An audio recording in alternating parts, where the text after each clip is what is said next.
Welcome back to Steve Robb Reviews. Today I'm going to do an update on my idea that I had earlier about putting water softener salt in my spring to get rid of all the cattails and the vegetation. We'll take a look at that now. For those who've never seen the before, I'll put a link down below for that video. But all I use is water softener salt, and it is completely gone. Like, I think it's gone right down to the roots. We'll find out for sure next year, but I've never seen it looking like this time of year. I'll take you off the tripod and I'll show you around, and I'll show you the difference between where it didn't get the salt and where I just pounded the salt to her. A little bit windy today, so bear with me.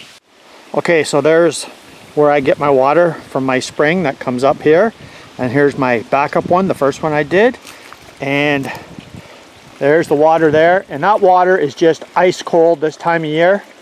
Now, you can see where, you know, the animal's been walking through here, right?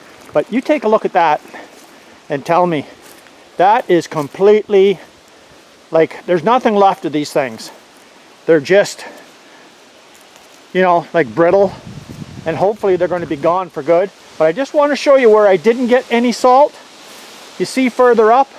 See, they're still green, and this goes about 100 yards through the bush.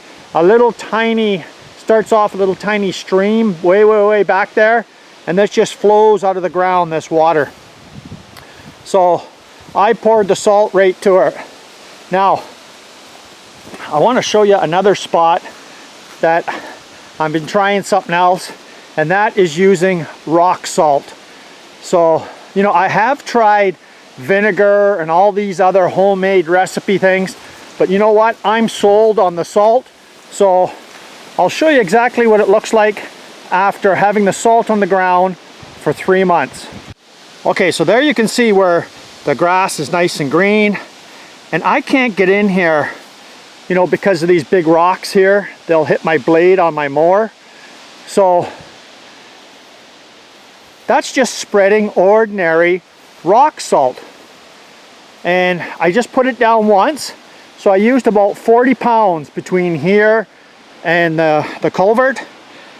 And the good part about the rock salt, it actually prevents any growth next year too. So it makes the soil so salty that nothing wants to grow. But as you can see, these poplars, they're pretty tough. So I'm gonna put some more down next spring when I come up. But I left a jug here, and that's just the salt right there, just ordinary rock salt. Boy, it's pretty windy. Yeah, the stuff you just put on your driveway when it's got icy conditions out, and it did a terrific job. So I'm all winterized for the season now. I've shut everything down, and yeah, you could see how great that did on my spring. And next year what I'm going to do is I'm going to get one of them big salt blocks for cattle. You know, they're about weigh about 30 pounds. And I'm just going to drop one right in there, because the water flows and it goes over and goes through the culvert. And you can see that's quite a bit of a flow there. So yeah, that's what I'm going to do, and hopefully that'll maintain this. So next spring we'll do an update again, and we'll see if any of this vegetation came back.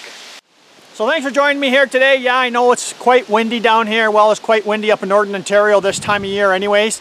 So you guys come back again, and for you that have never seen this channel before, you're welcome to subscribe. And the one thing I'll say about the salt, sometimes you have unintended consequences.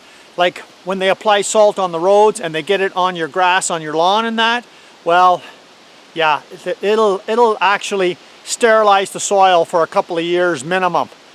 Same here. I poured a lot down and all along the sides when I guess when it rained a lot, and it washes a lot of it off. Well, yeah, it can spread wider than what you thought. So, but I paid $3.99, we'll say $4 for a 20 kilo bag of salt. Now the water softener salt is about twice as expensive, but it's a lot more concentrated. So I'm happy with the results in the pond using the water softener salt. And where I don't want to have any growth or any vegetation, well, that's where I'm going to use just your regular road rock salt. And I'll use that on my road going in and out of my camp, just to keep all the vegetation off my gravel road. And I think it's a lot better alternative than, well, you know, I tried that vinegar, and all it did was destroy all the mechanism inside my my pump sprayer. Like, it all went corrosive on me. I did flush it out after, but it was still very corrosive, so I don't like that. And of course, you're spraying it and the wind's blowing and everything. What's the most that could happen when you're throwing some rock salt down? I just grabbed it by my hand, you know, put a pair of gloves on and just start tossing it all over. Well, I kind of put on a little bit too much, as you can see here. Yeah, I might have went a little overboard with the salt, but the results were fantastic. These guys come back again. Let's have some more fun. Cheers.